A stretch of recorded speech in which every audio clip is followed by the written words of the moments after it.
Hola, hola, bendiciones en este miércoles que Dios nos regala ya, miércoles 23 de febrero. Estamos en la recta final, en la última semana, iniciamos ya de este segundo mes del año.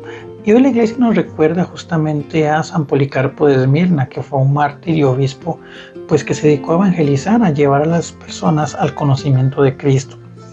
Una invitación pues siempre importante a llevar a Dios a quien lo necesita. Y ahí pues la reflexión de hoy vamos a partir de dos ideas, una tomada del evangelio que hoy meditamos, que es de Marcos, y otra pues de la primera lectura, que es un texto riquísimo de la carta del apóstol Santiago. La primera idea principalmente del evangelio viene a raíz de una discusión importante de los discípulos de Jesús con un grupo de personas que dice el texto que estaban pues expulsando demonios, haciendo prodigios en nombre de Cristo, y este grupo de discípulos pues dice que se lo prohíbe porque obviamente no andaban con ellos, no andaban dentro del grupo, además muy probablemente no conocían a Cristo, simplemente han escuchado su nombre y ahí estaban actuando. Y bueno, Jesús le dice, no se los impidan, porque nadie que no está en contra de nosotros pues nos hará ningún daño. O sea, el que no está en contra de nosotros está a nuestro favor, más textualmente dice el texto evangélico. Y aquí entendemos una cosa, sabemos que solo Cristo da la santidad, que solo Cristo da la salvación, que Él le ha entregado a la iglesia los medios, entenderse los sacramentos, la doctrina, las enseñanzas, los mandamientos, para poder vivir la santidad que salva al ser humano. Pero entonces la pregunta viene, ¿qué pasa con esas personas que por circunstancias de vida no han sido capaces de conocer a Cristo? Se pierden. No, ahí es donde entra lo que llamamos la ley natural. ¿Qué entendemos por esto de la ley natural? Que todo ser humano, de hecho toda la creación, es pensada y diseñada por el gran constructor que es Dios.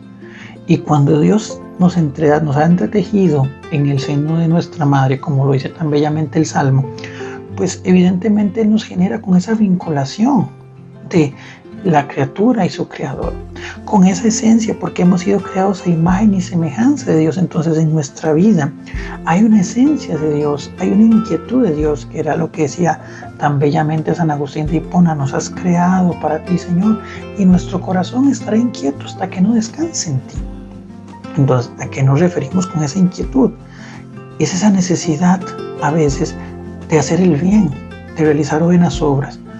Cuando no hemos conocido a Cristo, esto que llamamos, reitero, la ley natural, actúa en el ser humano impulsándolo a hacer el bien, a vivir verdaderamente la esencial y los valores del Evangelio, muy a pesar de que tal vez no haya sido capaz, o por circunstancias diversas, de conocer a Cristo, porque vive en un país tal vez donde no hay presencia cristiana, o en fin.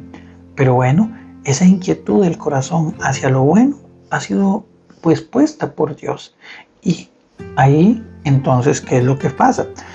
Evidentemente ese impulso al bien es claro y es bueno, pero entonces viene lo más importante, que es lo que tenemos los cristianos, que es esa trascendencia que solo da Jesús, que ese bien que hacemos, que es movido por la fuerza de Dios, que es movido por el Espíritu Santo que habita en nosotros, que es movido por ese vínculo y esa semejanza que tenemos con Dios, no es únicamente un elemento instintivo en nuestra realidad, sino un camino que nos lleva hacia la plenitud de la vida, como lo es el cielo. Entonces, no señalemos antes bien a aquellas personas que tal vez no conocen a Cristo en primera instancia, pero actúan como si lo conocieran, y más bien volvamos nosotros ese testimonio, ese camino, esa guía que al final los termina llevando al encuentro definitivo con el Señor, y donde van a poder comprender verdaderamente todo ese contexto de cosas buenas que están ocurriendo en su vida. Eso por ese lado. Lo segundo va mucho para principalmente nosotros que conocemos a Cristo, y que a veces, a pesar de conocer a Cristo, a pesar de conocer sus mandamientos y sobre todo el camino que tiene para nosotros, nos seguimos aferrando, nos seguimos vinculando, nos seguimos adhiriendo a los bienes terrenales. De hecho, el apóstol Santiago lo dice muy bonito, o sea, vivimos haciéndonos planes de qué va a ser mañana, de qué va a pasar pasado mañana, qué voy a hacer ahora en la tarde, qué me voy a comprar dentro de los próximos meses, cuáles van a ser mis inversiones, cuál va a ser mi próxima carrera. Y eso no está mal, o sea, claramente no quiero pues contradecir algo, que porque los anhelos son pues esencia también de la vida de Dios. Dios quiere que nos seamos plenos, Dios quiere que construyamos una vida en plenitud, pero entendiendo que la verdadera plenitud de la vida está en la presencia definitiva de Dios. Entonces, de ahí es donde tenemos que comprender que, como es el adagio popular, uno pone y Dios dispone. Y que si bien es cierto, y para gloria de Dios, muchas veces en nuestro léxico surge la frase si Dios quiere, a veces vivimos no esperando que se haga la voluntad de Dios, sino nuestra propia voluntad. Y ahí tenemos que empezar a confiar en Dios, porque sobre todo en los momentos de dificultades, cuando sentimos que nuestros planes se van truncando, ahí entendemos que Dios puede actuar y escribir recto en renglones torcidos o darnos la verdadera dirección para poder caminar hacia el sendero correspondiente. Tengamos cuidado de la autosuficiencia, como decía el apóstol Santiago, de creer que nosotros podemos ser los dueños de nuestro destino, porque la vida al final del camino, y esa es una frase muy fuerte y contundente, es como una nube que pasa. Puede ser de años, puede ser de meses, puede ser de días.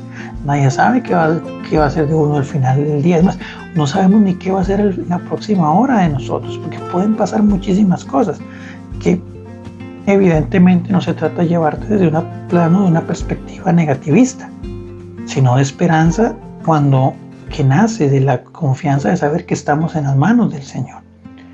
Entonces, pidámosle al Señor la gracia en primer lugar de ser testimonio para aquellos que no lo conocen, de poder ser luz en medio de tinieblas y sobre todo de confiar siempre que la misericordia de Dios nos llevará en el lugar donde verdaderamente sea más propicio para poder al final de nuestra vida encontrarnos con Él en el cielo. Bendiciones.